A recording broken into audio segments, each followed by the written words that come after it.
So it learns all the hero cards from different cults. So it's the source of all. So that's another reason the looters want to get them. They want to get all those secrets.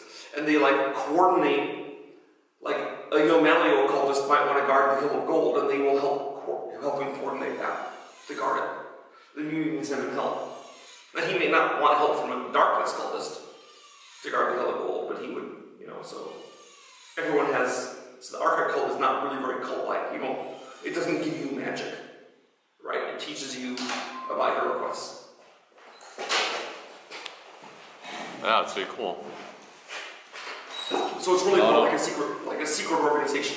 Can you close the door here? Cool, Sandy. And I think it's in the thing that there's some monsters in the Rallies are the dog people. You know about them? No. The men are human bodies with a dog head, and the women are dog bodies with a woman's head. Oh yeah, that was in one of the Hero Wars books. Yeah. And they're actually a fairly common non-human race there.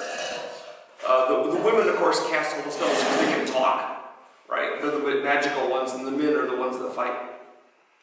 And they're not chaos. They're like minotaurs or something, right? That's one of them. The most common beast people of Rallies are the elk people, the deer people. How did you transition from the, sorry, I missed the last time, from... I was telling them about the way that Arcane cult was structured. Oh, okay. What is it you're playing with? Oh, just the bottle cap. Okay. Nice. See, in America, once you pop off the bottle cap, you can then pull these off if you want. Yeah. But in Germany, they're like really strongly built, so you're stuck with these stupid tabs on the cap. It's a test of strength. It's the same in France. That's how we are. Okay, so can I ask a question? Sure. Yeah. No, you can't. No. You talked about Glorantha and Pamartela, and what about the islands? Is there anything? Sure, tons. Which islands do you want to know about? The ones I like are Tios and Loran. Laurel? Yeah, the monster. Laurel is Monster Island. Yes. Well, I just recently learned that they've decided that there are humans on it. I didn't know that. I always saw that Monster Island had no humans on it at all, just monsters. Mm-hmm. But Laws is writing a Monster Island book, which is, I saw copies of it at Gen Con. It's actually being published already. Yeah. Yeah. So he has humans living on the island. Yes. So, and all his monsters are based off like Godzilla movies. So, I mean, I would have wanted to have Godzilla on the island, but I probably wouldn't have based them all off Godzilla. But it's not the point. It's full of monsters. So there is. So Tios is in the first and second age. The first age, especially, it was the pirate kingdom, where pirates from Tios plagued all the world, and then the Middle Sea Empire kind of suppressed them. But their ships would go out, and their ships would have, I mean, the Tios, as you know, have multicolored people. There's the 6 tribes of Tios. Yeah, orange, yellow, red, green, blue, purple. It's not clear whether they were already there. No, those are the Tios people. The pirates were colored like that, and the pirate ships had dragon newts on them sometimes too, because there's dragon newts on Tios, and they're buddies of the humans, right? So they're friendly towards the humans, or at least neutral. Today, the 6 races are kind of hostile to each other, but of course they can't fight. No, they don't fight, and then they exchange. It's pointless. It's pointless to fight. If you try to wipe out the blues, then that means that your tribe gives birth to more blues next year. So there's no point in fighting. But has this weird birth mechanism already existed, or is it just from some catastrophe? They already had it. Okay, so it was there but at the beginning. Here's one thing. It is probable. Okay, here's the thing. You know the third age is the age of loss of communication. Is the age of the third age is when we lost communication. Yes. It's the age of the silent prophet, the doldrums, the closing, the syndic span. On Tios is when the tribes separated into their colors. before then, there weren't tribes. Like, you were red, and you had a purple wife, and your kid was yellow. Okay? And the personality traits were still there. Okay? The red wife was more sexy. The orange kids were your lazier but kind of smart. The yellow kids were lazier but kind of smart. Right? The orange kids you kind of had to watch because they were a little bit sneaky. You know, the green kid would eat dirt. You go, come on. You know, right? And so they all had personality traits, but it was still all your family. You didn't segregate. Okay? So the fact that the yellows were kind of lazy but kind of smart meant they actually made pretty good organizers and leaders. You know? So you know, and everyone had the fact that the purples were kind of like were prone to fits of anger and made them kind of good as soldiers and policemen. Everyone had their person, right? And they all had, and these personality traits were not super strong. Okay, I mean, there's plenty of yellows that are hardworking. It's like the personality, like Americans, when we perceive Europeans, and I'm sure Europeans the same way, we can see that when I go from Germany into France, there's like some big differences I immediately notice in just the way the cities are. Okay? Right? I mean, right, and Italy too. Okay? And so, Germans probably aren't actually born to be German. They raise a German kid in France, I'm sure they'll be French like anyone else. But, of course, in a magical world, it's not the same. Right? So they have those personality natural traits. But before the closing, those traits were... Well, actually, it might have started when their pirate navy was destroyed by the Middle Seas. Then they may have began segregating.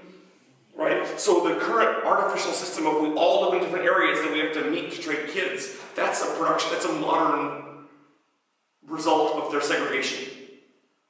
And it's actually like a racial prejudice mockery. Right? And the fact that they used to be pirates and today they are very peaceful, that didn't happen. Oh no, they want to be pirates again. Oh, they want? Oh yeah. They remember those days fondly. They're peaceful because they had no one to fight. They couldn't fight each other. I guess you could fight the dragon. I mean, that's not much point, right? So there was nobody they could battle. They could beat you up, but they couldn't use weapons. So they have these taboos. They don't, right? Because they didn't have a weapon culture. Okay? And now that other people now when the closing ended, they're trying to figure out how to be pirates again. But they're crippled by the fact that if they field a whole ship of just reds, it won't be effective. It won't work. Now they're doing it a little bit. They're opening up trade. They have trade ports. You know, and the thing is, the tribes are structured differently. Like, some of the tribes have a king, some have a council of elders, one of them, like, they take advice from the dragon nudes. They're all different. We did the Lost scenario in the Harak Saga with Tios, and we did the Rainbow Quest and all that. It would have been interesting to know these things before. Yeah. Because I played it by the book. Yeah. But it was a great game. The Briefini, the old people of the West, they had different skin colors too. They were paler. They were pale. You don't say the blues were blues. The blues are blue. You don't say the magicians, the Zaburi were all blue and the rulers all gold. They had no different skin colors. No, they're all white. Okay. The Fidelli had different skin colors. Yeah.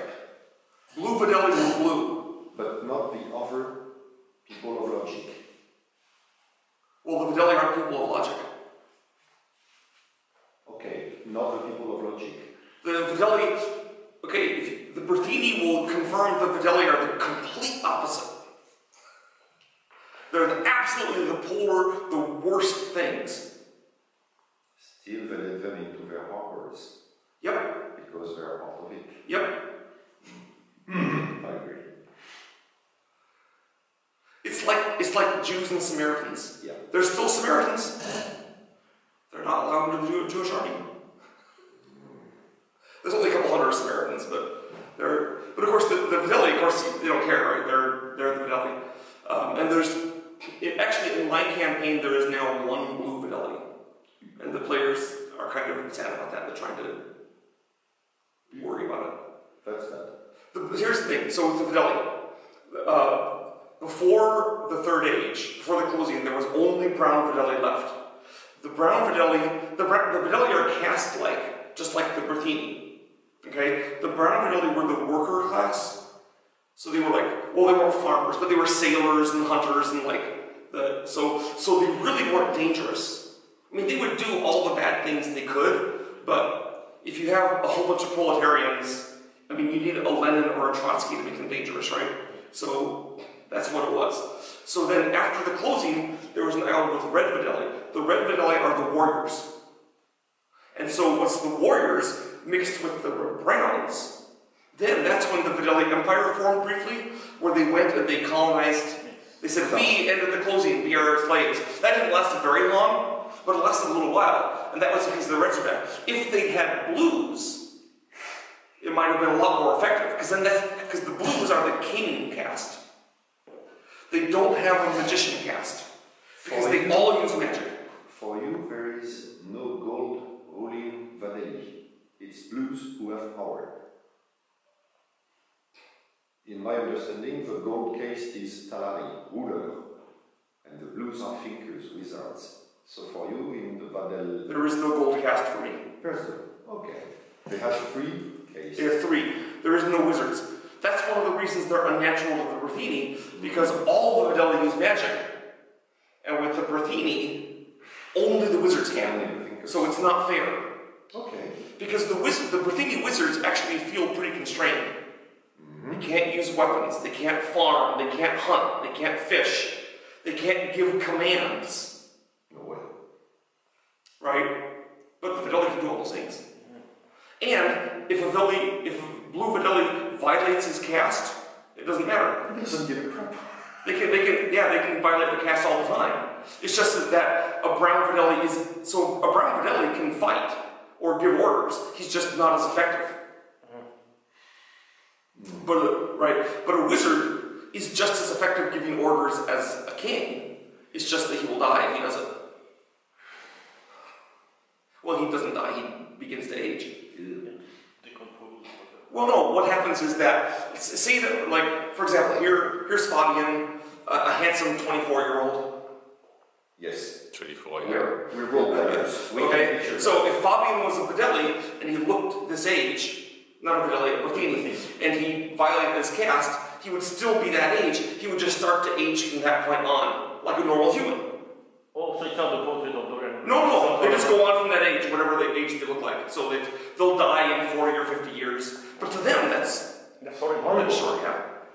They do have spells that let them violate caste. For example, they have a spell that turns farmers into warriors. It's an emergency spell. All the farmers who accept the spell will then grow old and die. So it's only for emergency. What? The spell forbidden by Yellowstone. That's the one. That's the one. It turns farmers into warriors.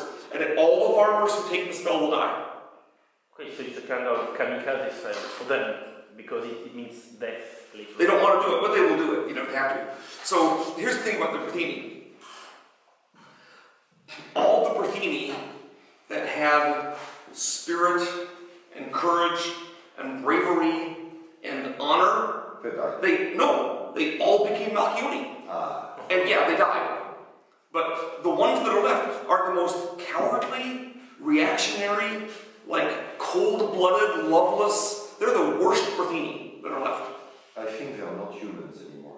Well, they're as human as you would be if you've been alive for 1,000 years and never loved anybody and only worried about your caste and only worried about staying alive. So that's why they don't have children unless they're ordered to, because it breaks their eternal boredom. So, and of course they feel betrayed because Brithos is gone. So if the Aerolite Berthini are like, oh, they left us. They suck, right?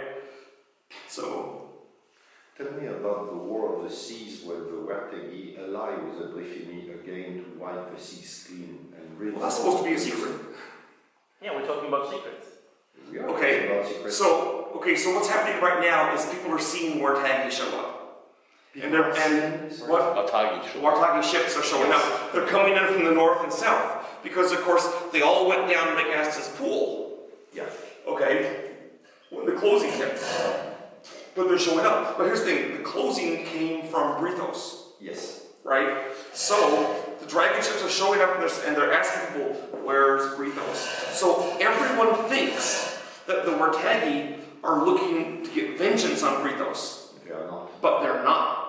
They want to bring back the Warthagi Brithini alliance. And if Brithos comes back, if the Warthagi can basically they'll attach magical anchors to it and pull it back up out of the fog. And then if they can do that, then there'll be there'll be an old power back in Glorantha again. That from the first age that. Why do they need the Brithini? They don't need the Brithini, they want them. Why do they want them? Because the Warthagi can only live on land for a short time. Indeed. And the Brithini, the Brithini are sort of like the fifth caste of the Warthagi are like the fifth caste of the Brithini. They're very closely related to the Brithini. So Warthagi will sicken and die if he stays on land very long. So there's little pockets of coast where there's Brithini, where there's Warthagi. But in some of the areas they've bred so much with other people that they can live on the land. But in others they get on the boat, they have to go out for a little bit every day. And they just live all through the closing like that. So there's little pockets of blue and green skin people. Now the color of Brithini, the color of Warthagi skin, there's like 4 different blue skinned humans in Glorantha. Okay? There's the Art Molly. And their blue skin is about the color of a Russian blue cat. Kind of a grayish blue. Un chartreux. Pardon? Un chartreux. De l'ardoise? Oui. Okay. Okay? That's about the color of their skin. Okay? Then there's the blue-skinned Fidelli. Okay? Which is kind of I'm not sure what their color is, but it's a different color. Okay. There's the blues of Tios, which is kind of a nice robin's egg blue, kind of a pretty blue. And then there's the blue of the Warthagi, which is like a sea greenish, green-blue cyan kind of color. Look. Deep one. Yeah, they're basically, they have gills, right? Some of them, they don't all have gills. They've bred with the fish people, right? The merman, right? They have the Innsmouth look. And I guess they are pretty... And they bred with the fish merman, not the dolphin ones. No, the fish. Yeah, the and fish. I guess they are pretty... There's many kinds of Warthagi. They don't look all the same. No, but they all feel like the same race. Well, there's not many kinds now because they were exterminated, right? There's only, yeah. And now there's the ones on the coast that have interbred with people. There's Warthagi, there's Warthagi pockets that are still left along the coast of Alamli. That's where they are. Sog has some too, that's right. So Bristol is not gone, it's in the fog. So there's other places where they crashed their ships and they interbred, but there they interbred so much they vanished, but they stayed in Sog because Sog has Brithini. So they didn't interbreed because Brithini don't want to have sex. So they're able to stay separate. And on the Alamli, it's because of the Mother of Monsters. Keeps the things separated. There's a new paper if you need another paper. You know how the Mother of Monsters works, right? Yes. There's the peninsula like this, the Mother of Monsters walks back and forth on a cycle and lays an egg every day. And what the egg hatches into depends on where the tides are and what it's laid on. So the most fundamental difference is if it's dry land when the egg hatches, it becomes this land monster like a chaos Tyrannosaurus. If it's part in water, part out, it becomes an amphibian monster. And if it's in the water, it becomes a sea serpent. But the other things, like if it's elevated above the ground for something, it'll become a pterodactyl. And then there's like the king eater if it's on top of the grave of an important person. They're all the different things. And the king eater is really feared. So sometimes people will roll the egg onto a king's grave and get a king eater. Can you tell us where the Mother of Monster comes from? It could be a remnant of an experiment of the Sixth Plague Empire, is that what you said? It's a legacy of the Third Age communication ban. Okay. It's the communication ban for that area. It is part of the closing in a way, of the ban. Well, you got to remember that a lot of Glorantha usually is not just one thing. The Silent Prophet and the Doldrums and the Closing and the Syndic Band are not all the same thing, but they all happened simultaneously. Just like the sun stop, there was a whole lot of different things happening that all made the sun stop in the first age, but they weren't connected to our understanding. Maybe Arachne Solaris sees the connection? Maybe. Now the Mother Monsters is clearly a chaos thing. Right, and it may have been spawned by the Six-Leggers or by a bungled hero quest. We know that at one time the Mother of Monsters was in the Holy Country, at least briefly. So yeah, you mentioned that the other day. During the Masters of Luck and Death Wars, the Mother of Monsters is on that coast. Holy. So it may have been moved there. Wow. But there's another Mother of Monsters in the ocean, right? There was a confusion. Well, there's Triolina, the goddess of all earth, sea life. Yeah, the Mother of Monsters. It's really the thing that goes. It can be a Mother of Monsters, right? But this specific monster that which probably should have another name, is like the curse of Ilomli, which the elves, the humans only survive by working with the elves, and every town has a different method. Like some of the towns, what happens when the mother comes by, they abandon the whole town of England, then when it leaves, they go back, kill the babies. Some of them do other things. Okay. It's just the Mother of Monsters, it's like... Okay. Really, it's the biggest commonly seen chaos monster. Yeah. Oh, here's one thing. I didn't realize this wasn't known because Laws didn't know it. The Sky Terror. No one knew about the Sky Terror. I was amazed. So here's the Sky Terror. Okay, there is currently not a Sky Terror. The Sky Terror has to be assembled. The Ralsakark knows how to assemble one. The Ralsakark, King of the Brews, he knows how to make one. Okay. This is something I didn't want to know. So you know about the Chaos Gaggle? Yeah. Okay, the Chaos Gaggle is never complete. But what it consists of is three, well, okay, I'm going to call them wyverns, but they're not wyverns. Right, they just have 2 wings, no legs. Okay, there's 3 wyverns, 4 goats, 1 python, 1 goat, 1 whale, and the red gorp.